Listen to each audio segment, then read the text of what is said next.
الحمدللہ رب العالمین الصلاۃ والسلام علی خاتم النبیین اما بعد فاعوذ باللہ من الشیطان الرجیم بسم اللہ الرحمن الرحیم هو الذی جعل الشمس ضیاء والقمر نورا وقدره منازل لتعلموا عدد السنین والحساب۔ یہ فہم الریاضی کا لیکچر نمبر 1 ہے۔ اللہ جل شانہ ہم سب کو اس علم کے جملہ فوائد نصیب فرما دے۔ معزز علماء کرام، جیسا کہ آپ حضرات نے آیت کریمہ میں دیکھ لیا کہ اللہ جل شانہ ہمیں حساب سکھانا چاہتے ہیں سورج اور چاند کے ذریعے سے، تو حساب جو ہے یہ ایک ضروری چیز ہے، اور ماشاءاللہ یہ الجبر والمقابلہ یہ ایک مسلمان سائنسدان الخوارزمی نے شروع کیا تھا۔ ان کی کتاب پر جو ماشاءاللہ جو دیباچہ تھا وہ ایسا عمدہ ہے کہ ماشاءاللہ ایسا لگتا ہے جیسے کسی حدیث کی کتاب کے لیے انہوں نے خطبہ لکھا ہے۔ تو یہ ہمارا ورثہ ہے، اور ہمارے مسلمان ریاضی میں کافی آگے تھے۔ اب ہمارے لیے کچھ مسائل ہے جس کو انشاءاللہ آہستہ آہستہ ہم ڈسکس کریں۔ علم حساب کی خادمانہ حیثیت ہے، یہ ہمارے بہت سارے علوم کا خادم ہے، اور اگر یہ نہ آتا ہو تو بہت سارے مشکلات بالخصوص مفتیوں کو ہو سکتے ہیں۔ مدارس میں حساب کو سکھانے کا جو انتظام ہے، فی الحال اس سے ہم مطمئن نہیں ہیں، کیونکہ جنہوں نے بھی مدارس کے لیے حساب کی کتابیں بنائی یا انہوں نے درس نظامی کی ضرورت کا خیال اس میں اتنا نہیں رکھا، بس انہوں نے کتابوں سے نقل کر کے اس میں شامل کر لی، کسی ماہر سے اس سلسلے میں مشورہ نہیں کیا۔ اس وجہ سے اعدادیہ میں جو حساب کا نصاب ہے وہ ہمارے درس نظامی کے ضروریات کا متکفل نہیں کرتا۔ اس وجہ سے اس پر نئی سرے سے کام کی ضرورت ہے۔ فلکیات کے دروس میں اس کے حساب کا استعمال فوراً یعنی اس کی ضرورت پیش آئی، اور میراث میں بھی اس کے جو ضرورت ہے وہ کس سے چھپا ہوا نہیں ہے، تو اس وجہ سے مطلب اس کے حساب سیکھنے کی ضرورت ہے۔ دیوبند جو ہمارا مادر علمی ہے تمام مدرسوں کا، تو اس میں حساب سیکھنے کا اعلیٰ معیار قائم رکھا گیا تھا، اور ایک جاسوس نے جو واقعہ بیان کیا ہے کہ اس میں وہ صرف دیوبند میں جاسوسی کے لیے گیا تھا، لیکن وہاں پر جو انہوں نے دیکھا تو ماشاءاللہ حساب کے ریاضی کے اعلیٰ قسم کے دروس وہاں پر جاری تھے، یہاں تک کہ اس نے ایک اندھے مدرس کو دیکھا جو کہ ہاتھوں پر اقلیدس کی شکلیں بنا کر اپنے طلبہ کو سمجھاتا تھا۔ تو یہ چیزیں ہمارے ہاں تھی لیکن اب نہیں رہی۔ ماشاءاللہ پہلے بہت سارے ہمارے ہاں علوم ہیئت کے ماہرین گزرے، اور علم ہیئت بغیر حساب کے آ نہیں سکتا، تو ہمارے ہاں وہ چیز اب نہیں رہی، لیکن اس کی وجہ صرف یہی ہے کہ ہم لوگ اس کو پوری اہمیت نہیں دے رہے، نتیجتاً اس سے آہستہ آہستہ پیچھے ہم ہوتے جا رہے ہیں۔ ضرورت ہے کہ حساب کی ایک مناسب نصاب تجویز کیا جائے مدارس کے لیے، اور اس نصاب کو پڑھانے کے لیے کتاب کی بھی ضرورت ہے۔ اصل میں جب میں نے فلکیات کو پڑھانا شروع کیا دارالعلوم کراچی میں، تو حضرت مفتی رفیع عثمانی صاحب نے ماشاءاللہ جو آخری درس ان کے سامنے ہوا تھا، بلکہ ہمارے دارالعلوم کے ایک استاذ نے وہ درس دیا تھا جس میں انہوں نے حضرت کے سامنے یہ پریزنٹیشن کی تھی کہ اس میں کیا پڑھایا گیا ہے، تو حضرت اس سے اتنے خوش ہوئے کہ فرمایا کہ ماشاءاللہ پڑھانے والے کے لیے بھی بڑا مبارک اور پڑھنے والوں کے لیے بھی بڑا مبارک۔ تو وہ چیز اس سے متاثر ہو کر مفتی صاحب نے مجھ سے فرمایا کہ ہمارے لیے کوئی ایسا نصاب تجویز کر لے جس کو باقاعدہ پڑھایا جا سکے ہمارے مدرسوں میں، جس میں ہمارے ضروریات پوری کی جاتی ہوں، یعنی ہمارے درسی ضروریات جو ہیں وہ پوری ہوتی ہوں۔ تو میں نے عرض کیا کہ میں نے کہا انشاءاللہ اس کو کیا جا سکتا ہے۔ اس نے کہا کہ کتنے عرصہ اس کے لیے ضرورت ہے سیکھنے کے لیے؟ میں نے کہا انشاءاللہ کچھ 4 مہینے کی ضرورت ہوگی۔ فرمایا میں آپ کو پورا سال لیتا ہوں، آپ اس کے لیے کتاب لکھیں۔ تو حضرت کے فرمائش پر یہ کتاب ہم نے لکھی ہے فہم الریاضی، اس لیے دارالعلوم کراچی سے اس کی اشاعت ہوئی ہے، اور ماشاءاللہ آپ اس کی دیباچہ پر دیکھ لیں گے۔ میں ایک دفعہ عالم بلوچستان کے تھے ہمارے جاننے والے، اس سے ملاقات ہوئی تو اس کے ہاتھ میں کتاب تھی، تو میں نے کہا کہ کون سی کتاب ہے؟ اس نے کہا فہم الریاضی۔ اب جو یہاں فام الرجال چھپی ہوئی تھی وہ جس رنگ کی تھی وہ تو مجھے معلوم تھا، تو میں نے کہا کہ تو وہ نہیں ہے، کیا کہیں اور چھپی ہوئی ہے؟ تو انہیں دکھایا تو دیوبند سے چھپی ہوئی تھی. اس کا مطلب دیوبند والوں کو بھی اس کی ضرورت سمجھ میں آئی تھی اور انہوں نے مجھ سے پوچھے بغیر اس کو چھاپ دیا تھا. ظاہر ہے میں نے بھی چونکہ اس کو کمائی کے لیے تو نہیں وہ کیا تھا، لہٰذا مجھے خوشی ہوئی کہ اچھا الحمدللہ اس سے ادھر بھی فائدہ اٹھایا جا رہا ہے. اللہ جل شان یہاں بھی جتنے بھی مفتیان کرام ہیں اور جتنے بھی اساتذہ کرام ہیں اور جتنے بھی طلبہ ہیں ان سب کے لیے اس کو مفید بنا دے. اب ہم شروع کرتے ہیں. ظاہر جب بھی حساب کتاب کی بات ہوگی تو اس میں اعداد کا ذکر تو آئے گا. تو اعداد کی قسمیں ہیں، جن قسموں سے ہمارا تعلق ہے صرف ہم ان کو بتائیں گے. قدرتی اعداد، یہ اعداد 1 سے لے کر لامحدود تک واقع ہو سکتے ہیں. مثلا 1 2 3 4 5 6 7 8 9 10 11 12 اور اس سے آگے جتنے بھی ہیں. بے مکمل اعداد، یہ اعداد قدرتی اعداد ہی کی طرح ہوتے ہیں، لیکن میں صرف یہ فرق ہوتا ہے کہ 0 سے شروع ہوتے ہیں، یعنی 0 بھی اس میں شامل ہوتا ہے، جبکہ قدرتی اعداد صرف 1 سے شروع ہوتے ہیں. تو اس میں 0 بھی شامل ہوتا ہے، باقی قدرتی اعداد کی طرح ہوتے ہیں. جیم صحیح اعداد، ان میں قدرتی اعداد کے علاوہ منفی اعداد بھی قدرتی اعداد جتنے شامل ہوتے ہیں. مثلا 0 درمیان میں ہے تو 1 2 3 4 5 6 7 یہ جتنا بھی اوپر جائیں یہ گویا کہ قدرتی اعداد شامل ہو جاتے ہیں. اور دوسری طرف منفی 1 منفی 2 منفی 3 منفی 4 منفی 5 منفی 6 یہ جتنے بھی آگے بڑھ سکتے ہیں. تو یہ 0 کے ساتھ قدرتی اعداد اور جو مطلب جو ہے نا وہ ساتھ ہی منفی اعداد، یہ دونوں جب مل جاتے ہیں تو اس سے صحیح اعداد بنتے ہیں. منفی اعداد کی تشریح میں ذرا ہم غور کریں گے. بعد نظر میں منفی اعداد کا استعمال سمجھ میں نہیں آتا، لیکن ایک مثال کے ذریعے سے اس کو واضح کیا جاتا ہے. مثلا زید کے عمر کے ساتھ 45 روپے جمع ہے، اس کو 100 روپے کی ضرورت پڑ گئی جو اس نے عمر سے لے لیے. حساب کیا گیا تو منفی 100 جمع 45 مساوی منفی 55. یہ یاد رکھنا چاہیے کہ اس میں ہم نے طریقہ انگلش والا رکھا ہے، کیونکہ کیلکولیٹر کا سارا نظام انگلش میں ہوتا ہے. اگر ہم اردو کا دائیں سے بائیں رکھیں اور کیلکولیٹر کا اس طرح ہوگا تو پھر اس میں جو ہے نا پھر مسائل پیدا ہوں گے، یعنی وہ جو علامتیں ہیں ان علامتوں کے اندر مسئلہ پیدا ہوگا، اس کو لکھنے میں مشکلات آئیں گی. لہٰذا اس وجہ سے ہم نے ایک ہی طریقہ رکھا ہے تاکہ کوئی مشکل نہ ہو. تو منفی 100 جمع 45، یعنی کیلکولیٹر پر جو اس وقت آپ منفی لکھیں گے تو اس طرح لکھا جائے گا جس طرح کہ میں نے لکھا ہے، تو اور جمع 45 اس طرح لکھا ہو جس طرح میں نے لکھا ہے. تو اس وجہ سے میں نے پھر یہی غور کیا کہ ٹھیک ہے انگریزی ہماری زبان نہیں ہے، لیکن جو کیلکولیٹر کی زبان اور کیلکولیٹر سے کام لینا پڑے گا، لہٰذا اس میں ایک ہی طریقہ رکھے تاکہ کسی کو کوئی تردد نہ ہو. تو منفی 100 جمع 45 میں منفی 55 جواب آیا. پتہ چلا کہ اب زید کے ذمے عمر کے 55 روپے رہ گئے. اس سے معلوم ہوا کہ منفی اعداد مثبت اعداد کے الٹ ہے. بس اگر مثبت بچت کے لیے تو منفی قرض کے لیے ہو سکتے ہیں. اس کے لیے پہلے زید کے ساتھ 45 روپے بچت کے طور پہ تھے، اب اس پر 55 روپے قرض گویا کے ہیں. اس لیے ہم کہہ سکتے ہیں کہ زید کا سرمایہ اس وقت منفی 55 روپے یعنی 55 روپے اس پہ قرض ہے. جفت اعداد، دال جفت اعداد، وہ اعداد جو 2 پر تقسیم ہو سکتے وہ جفت اعداد کہلاتے ہیں. مثلا 2 4 6 8 10 جتنے بھی ہیں یہ سب 2 پر تقسیم ہوتے ہیں. اور طاق اعداد، وہ اعداد جو 2 پر تقسیم نہیں ہو سکتے، ان اعداد کو طاق کہتے ہیں. مثلا 1 3 5 7 9 11 یہ جتنے بھی اعداد ہیں سب طاق. اعداد کو جمع کرنا، کسی عدد کو دوسرے عدد کے ساتھ ملانا جمع کرنا کہلاتا ہے. مثلا 2 کے ساتھ 3 کو ملائیں یعنی جمع کر لے تو یہ 2 جمع 3. دیکھیں نا میں نے بائیں سے دائیں کیا ہے، 2 بائیں لکھا پھر اس کے بعد جمع اس کے ساتھ لکھا پھر اس کے بعد 3 لکھا اس کے ساتھ مساوی لکھا. یہ جو 2 لائنیں ہیں یہ مساوی کہلاتا ہے. تو 2 جمع 3 مساوی 5 اور اس کو پڑھا جائے گا 2 جمع 3 مساوی 5.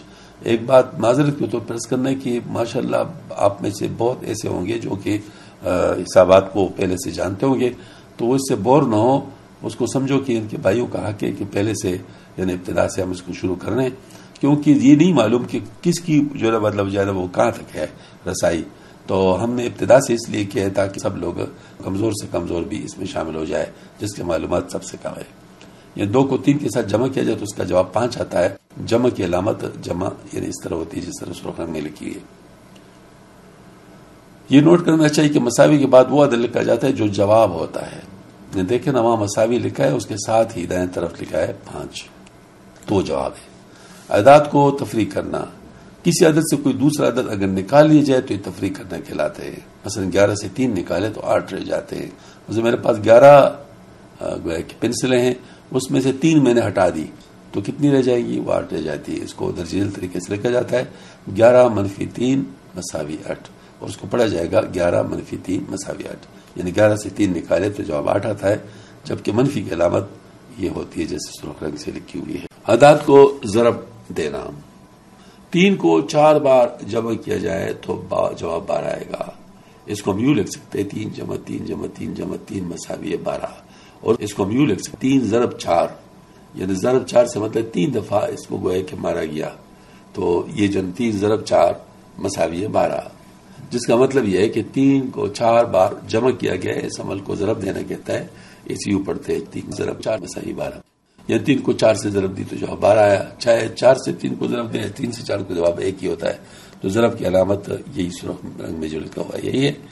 4، اعداد کو تقسیم کرنا، 18 روپے کو 9 آدمیوں پر تقسیم کرے تو ان میں سے ہر ایک کے حصے میں 2 روپے آئیں گے، بالکل جیسے جمع کا الٹ ہے، یعنی وہ جو 2 روپے ہے وہ اس سے 9 دفعہ نکالے تو پورا ہو جائے گی، مطلب ہے کہ وہ جتنا ہو جائے، تو اس میں یہ ہے کہ ہر ایک حصے میں 2 روپے آئیں گے، تو یہ 18 میں سے 2 روپے ایک آدمی کو دیے جائے تو 9 آدمی اس میں حصہ پا سکیں گے، باقیوں کے لیے کچھ بھی نہیں بچے گا۔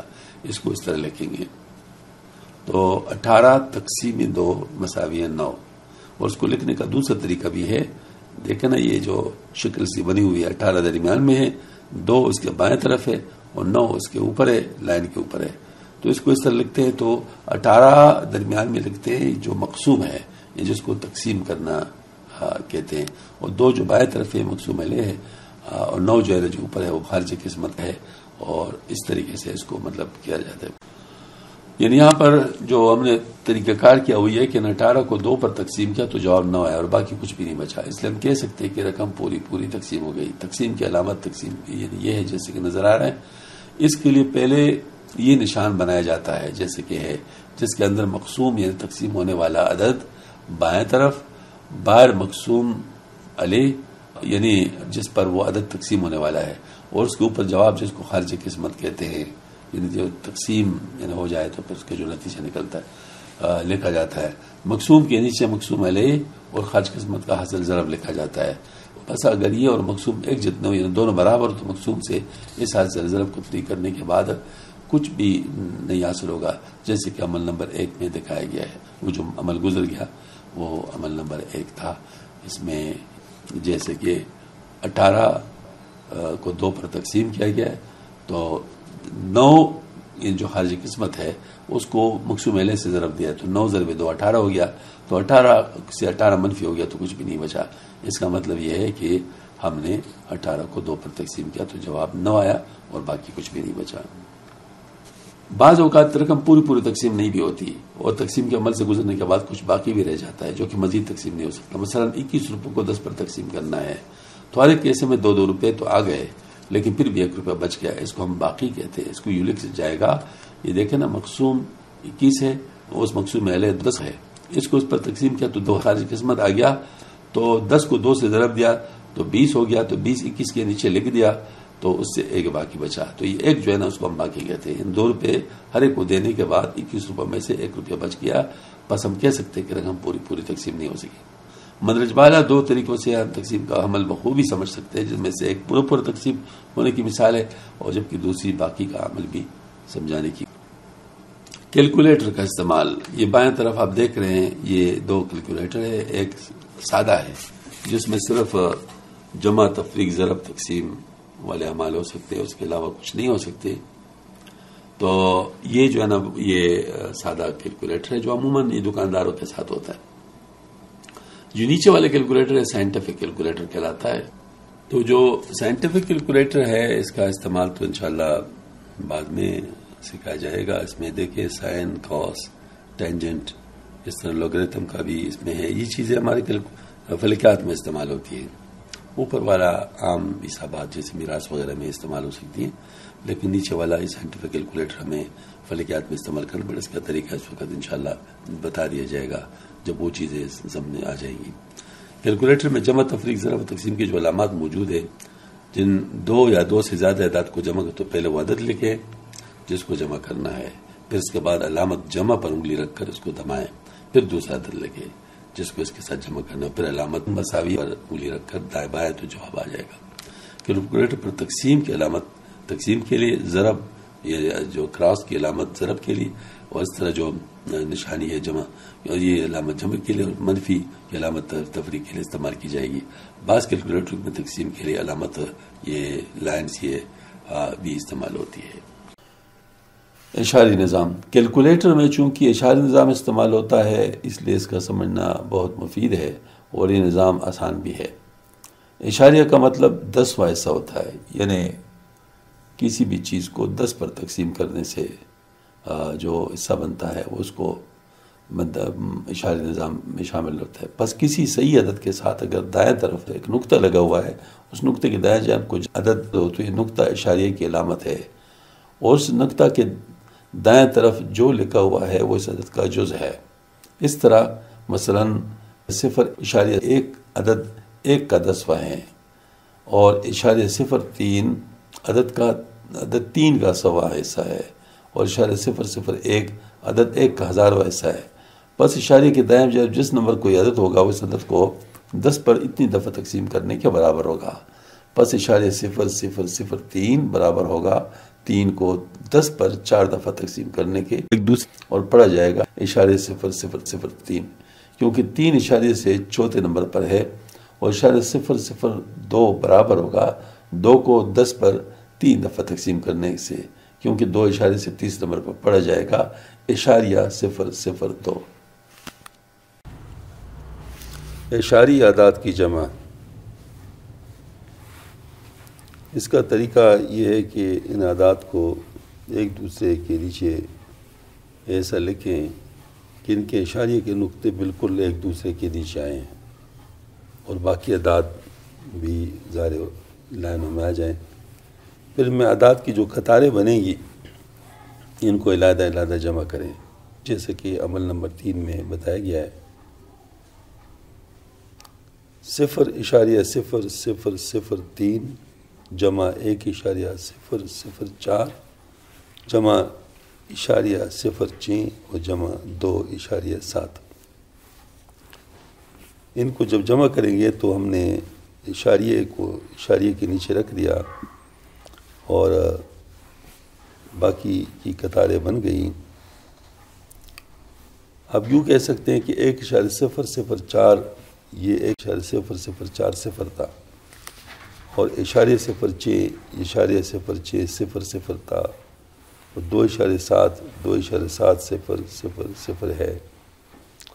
تو ایسی صورت میں جب ہم جمع کریں گے تو 3 کے قالب میں صرف 3 کا عدد ہے، وہ جو ہے نا مطلب وہ جو پہلے والا ہے، دوسرے عدد میں 4 کا ہی عدد ہے صرف، باقی 0 ہیں، اور تیسرے کالم میں صرف 6 کا عدد ہے، باقی 0 ہیں، اور چوتھے کالم میں 7 کا عدد ہے، باقی 0 ہے۔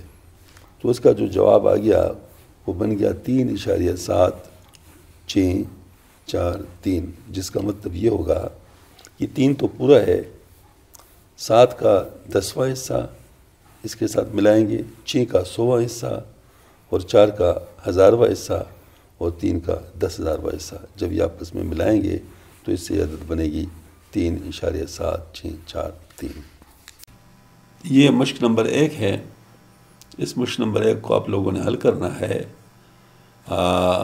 اس میں عبدالقادر کے پاس 112 روپے تھے، اس نے 5 بچوں میں تقسیم کرنے تھے، ہر بچے کے حصے میں کتنے آئیں گے، ان میں کتنے اور روپے شامل کرے کہ ہر بچے کو پورے روپے ملیں۔ اب دیکھیں اس میں کل 112 ہے اور 5 میں تقسیم کرنے ہیں، تو یہ ہر بچے کے حصے میں جو آئیں گے تو ظاہر 112 کو 5 پر آپ تقسیم کریں گے، تو پورے چونکہ تقسیم نہیں ہو رہے، تو اس میں کتنے روپے جمع کیے جائیں کہ ہر بچے کو پورے روپے ملے، تو 112 5 پر پورا تقسیم نہیں ہوتا، لیکن اگر آپ اس کو 115 کر لے تو یہ 5 پر پورا تقسیم ہوتا ہے، تو 3 روپے مزید شامل کرنے ہوں گے۔